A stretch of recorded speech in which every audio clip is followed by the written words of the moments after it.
Hi viewers, আজকের ক্লাসে আমরা দেখব শুধুমাত্র একটি গুড সাইড প্যারাগ্রাফ লিখে যে কোনো গুড সাইড প্যারাগ্রাফ সহজে লিখে ফেলার টেকনিক। তো এর আগের ক্লাসে আমরা ব্যাড সাইড প্যারাগ্রাফের রাইটিং ফরম্যাটটা দেখেছিলাম। আজকের ক্লাসে আমরা দেখব গুড সাইড প্যারাগ্রাফের রাইটিং ফরম্যাট। সমাজ বা দেশের জন্য ক্ষতিকর এমন কোনো প্যারাগ্রাফ আসলে উক্ত প্যারাগ্রাফটি লিখলেই হবে। শুধু টপিকের স্থানে যে প্যারাগ্রাফটি আসবে সেটার নাম লিখতে হবে। এখানে কিছু গুড সাইড প্যারাগ্রাফের নাম দেওয়া রয়েছে, যেমন discipline, value of time, honesty.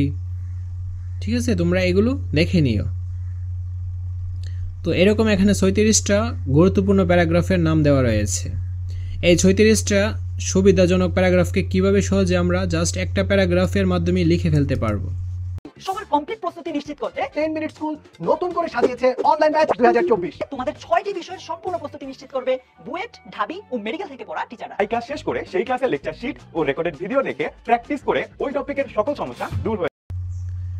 Name of paragraph, এখানে প্যারাগ্রাফের নাম হবে। তো আমাদের প্যারাগ্রাফটা হচ্ছে অনেস্টি। টপিকের জায়গায় হবে honesty. Honesty is the most valuable and powerful element of our success in life.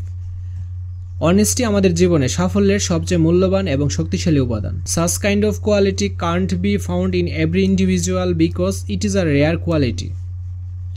এই ধরনের গুণ প্রতিটি ব্যক্তির মধ্যে পাওয়া যায় না, কারণ এটি একটি বিরল গুণ। Very few people possess this quality. খুব কম লোকের মধ্যে এই গুণটি রয়েছে। It would be a blessed time for the society when all possess this quality. সমাজের জন্য এটি একটি আশীর্বাদ পূর্ণ সময় হবে যখন সবাই এই গুণের অধিকারী হবে। In educated person this quality is commonly found.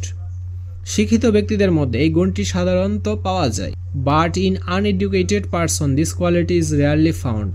কিন্তু অশিক্ষিত ব্যক্তিদের মধ্যে এই গুণটি খুব কমই পাওয়া যায়। Man can create his quality by various efforts. মানুষ বিভিন্ন প্রচেষ্টার মাধ্যমে তার গুণ তৈরি করতে পারে। This quality man has to acquire by observing and by mixing with the great personalities. এই গুণ মানুষকে অর্জন করতে হয় পর্যবেক্ষণ করে এবং মহান ব্যক্তিত্বদের সাথে মিশে গিয়ে। তারপর এখানে টপিক্সের নামটা হবে honesty is the greatest of all qualities in a man's life. Honesty একজন মানুষের জীবনে সব গুণের মধ্যে সর্বশ্রেষ্ঠ। It is a great virtue, এটা একটা মহৎ গুণ। It is the K to success, এটি সাফল্যের চাবিকাঠি। The true happiness and prosperity of a man ইন্টায়ারলি depends on it. একজন মানুষের প্রকৃত সুখ এবং সমৃদ্ধি সম্পূর্ণভাবে এর উপর নির্ভর করে। It ennobles one's character and gives one a high position in society.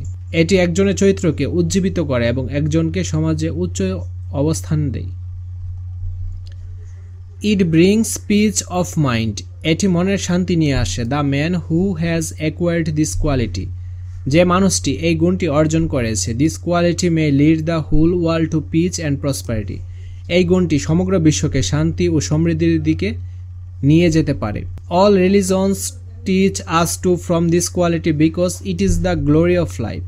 সমস্ত ধর্ম আমাদের এই গুণ থেকে শিক্ষা দেয়, কারণ এটি জীবনের গৌরব। This is the quality that can make a man's character. এটা এমন গুণ যা একজন মানুষের চরিত্র তৈরি করতে পারে। This is the noble quality, এটি একটা মহৎ গুণ। It inspires everyone to go ahead, এটা সবাইকে এগিয়ে যেতে অনুপ্রাণিত করে। It is true that nothing can be gained without this quality, এটা সত্য যে এই গুণটি ছাড়া কিছুই অর্জন করা যায় না। So we all should acquire this great virtue by practising the rules of religion. তাই আমাদের সকলের উচিত দিনের বিধিবিধান পালনের মাধ্যমে এই মহান পুণ্য অর্জন করা। তো অবশ্যই তোমাদের এই গুড সাইড ফরম্যাটটা ভালোভাবে মুখস্থ করে নিতে হবে। আর যারা মুখস্থে দুর্বল তাদের তো আর কোনো উপায় নেই এটা মুখস্থ করা ছাড়া। আর যারা মুখস্থে ভালো তারাও এই প্যারাগ্রাফটা অবশ্যই মুখস্থ করে নেবে, কারণ অনেক সময় পরীক্ষায় যদি কমন না আসে গুড সাইড রিলেটেড প্যারাগ্রাফের ক্ষেত্রে, তারা এই ফরম্যাটটা লিখে দিয়ে আসতে পারো। সেই ক্ষেত্রে তোমরা 10 আউট অফ 6 or 7 পাবে। 10 আউট অফ 10 পাওয়ার জন্য অবশ্যই স্পেসিফিকভাবে প্রত্যেকটা প্যারাগ্রাফই মুখস্থ করে নিতে হবে। আশা করছি বুঝতে পেরেছো। আজকের ক্লাসটি এই পর্যন্তই। পরবর্তী ক্লাসটি সবার আগে পাওয়ার জন্য অবশ্যই চ্যানেলটি সাবস্ক্রাইব করে অল নোটিফিকেশন অন করে রাখতে হবে। ধন্যবাদ সবাইকে।